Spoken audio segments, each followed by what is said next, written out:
If your space keeps slipping back into chaos, no matter how much you've decluttered, I've got something different for you. Some uncommon decluttering methods that hopefully break your cycle.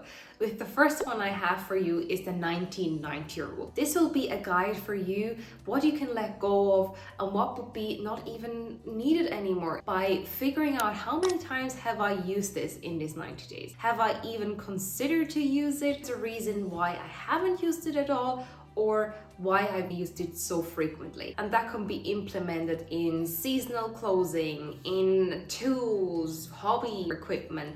And that 90 days truly makes you think about how often have I used this item, which is the essence of this rule, to figure out that time frame, how many times I have used it. And maybe even you have to make a list. But additionally, what I can recommend you to do so in this method is the hook method. So you will flip all the hooks at the back side in your wardrobe, and every time you have used this item and washed it, put it back the correct way, so the hook facing backwards in the closet. This could maybe also be an indication and can help you a bit quicker to decide which of these items you have used in these 90 days. Just a little bit of extra help there. The second method is called the don't know method. This will focus on the things that you're not even sure that you're owning, kind of out of sight, out of mind, which is exactly what it is. If you're not even sure or don't know that you're owning this, it will not stay, or you should let go of it, as it is not something that you use on a regular basis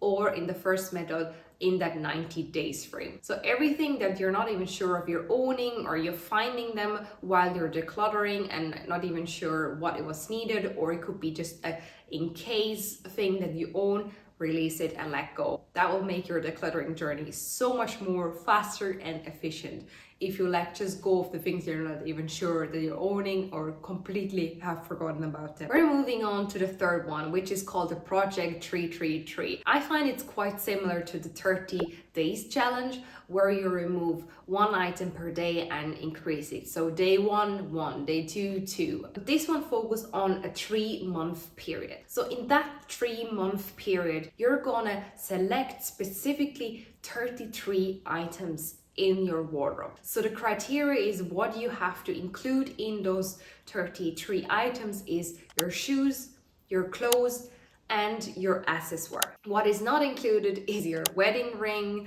your undergarment, some loungewear you have, and workout clothes. Everything else has to fit in that 33 items category. And then you use these 33 items in that 3 months. And I think that's specifically for someone that is struggling to have a more capsule wardrobe, or want to reduce into a more simplified and minimalistic wardrobe by reducing it to 30 items. If you're struggling to have a bit more variety and as such like a bit of more interesting things, what I would say to you is have 1 or 2 items as a backup in a box as such, that you can maybe swap some items from that 33, but don't have it as an option that you can just say, yeah, I can just swap and change. It's truly about combining and creating outfits with the 33 items that you've selected. But if that's something, maybe start like that, having 1 or 2 backups,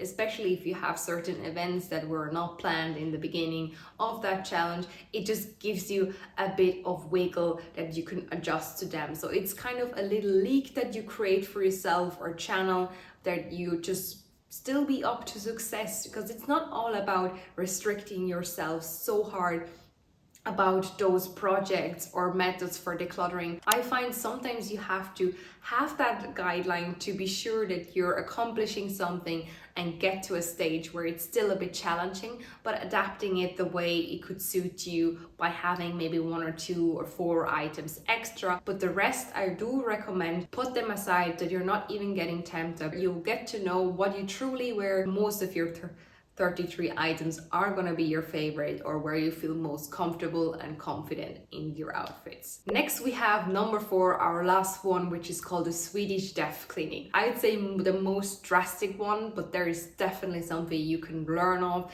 and can have a more reflection about it. And that's focusing on tomorrow or today you died, and your relatives have to clean out your house, your belongings, dump them, get rid of them, or even sometimes you have them inherited or your family members will inherit your items. And that focus on, do you truly want your family members, while they're already grieving, go to so much physical accumulation that you have in your house, and it's such a draining and frustrating part in their life while you're already gone, that you have to leave kind of your physical objects behind them. And that truly makes you think, would you want them to be so time consuming and relying on really getting rid of your things? And I find this very interesting. But also you can maybe think, instead of a death situation, it could also be like, if you have to move tomorrow,